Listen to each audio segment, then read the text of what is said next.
What's up, guys? Welcome back to another video. Today we're going to be talking about what suspension upgrade is the best for your razors, modded or stock. But yeah, we're going to be talking which suspension should you get. Either if you're doing a budget build or you're just doing a really sick build. But yeah, let's get into it.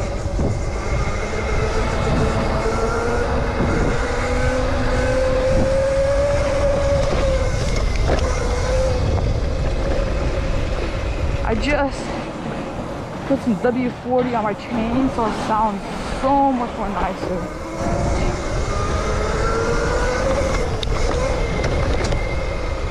But yeah, so there's a lot of different type of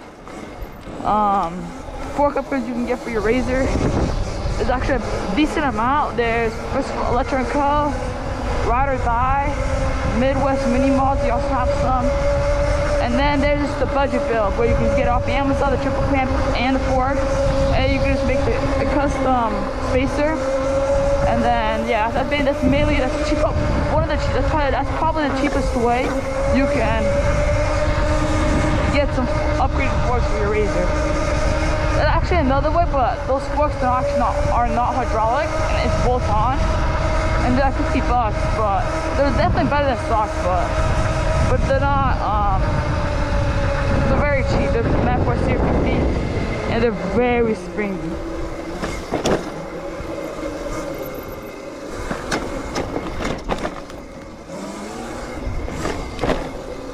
Okay, so if you guys are doing, I'm gonna start off. If you guys are doing a expensive build / sick build, then I recommend you going with the Electro & Co forks.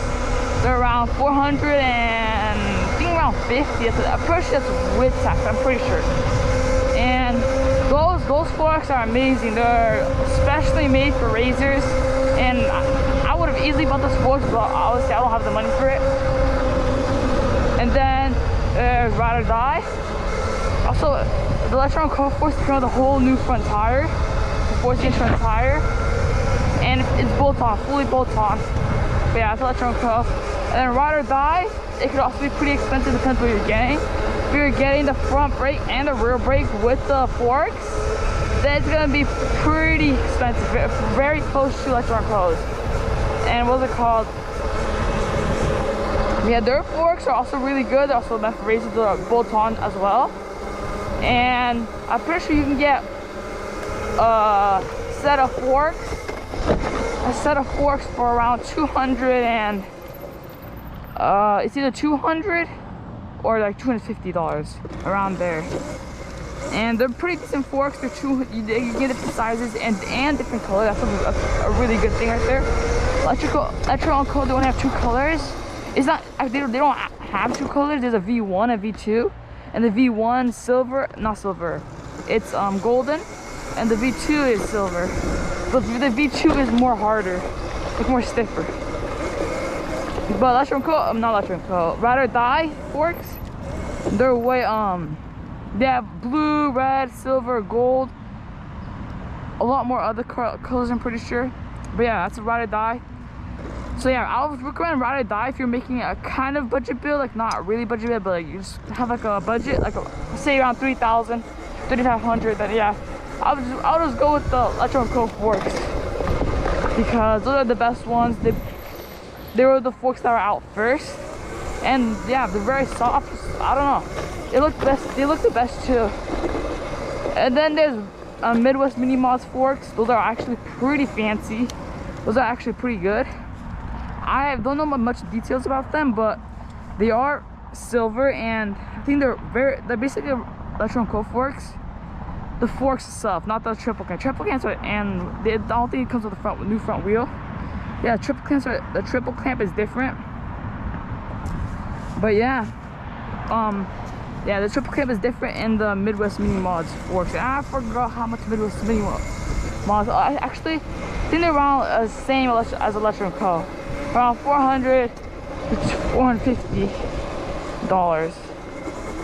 Yeah, then there's my way with the forks that I have, and those are just Amazon forks. They're 635mm forks, I believe, and then just a regular triple clamp We have to make custom spacer right there. And actually, we have to take two for the bottom triple clamp as well. And yeah, they work pretty good. I mean, I spent around $200. Actually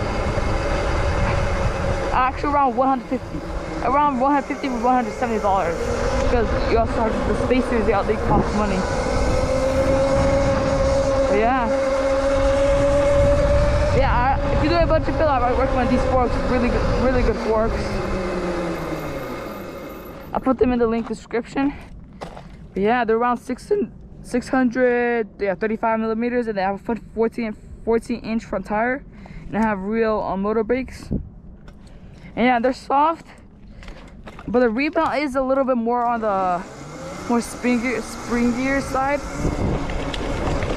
Yeah, they're pretty, like, I don't know if you can see that, but they're pretty good. I just took my whip, but I do have a 30 amp hour battery, and that's and 30 amp hour battery is pretty heavy, so.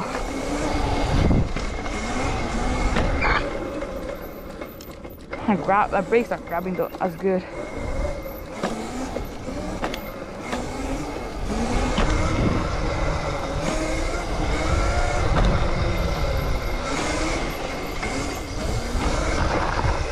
Trying to get a knee knock for you guys. Still need to work on my knee knockers. But yeah, I highly recommend you do a fork upgrade because if you're doing a bunch of off-roading, highly recommend it. It's one of the half-super upgrades you have to do for your Razor. If you're doing street riding, you can still do it, but you can also keep stock forks. I'm making a street build, and I'm just keeping the stock forks for now, so they're still not too bad. Yeah, these forks absorb everything. And for the rear shock, I have a Amazon $50 air shock. But yeah, Amazon air shock's around $50. I think it's 400 pounds of pressure in there, and it works pretty good. I think they're the cheapest air shock you can get on Amazon. But yeah, I recommend the air shock if you guys are planning to. I recommend, because I had the coil shock, it's the DNM, what it's called, and that was around 125, and maybe mine's clapped out, but for some reason this $50 air shock works better than that, than the $125 DNM coil shock. I swear I'm saying it right, coil shock. But yeah.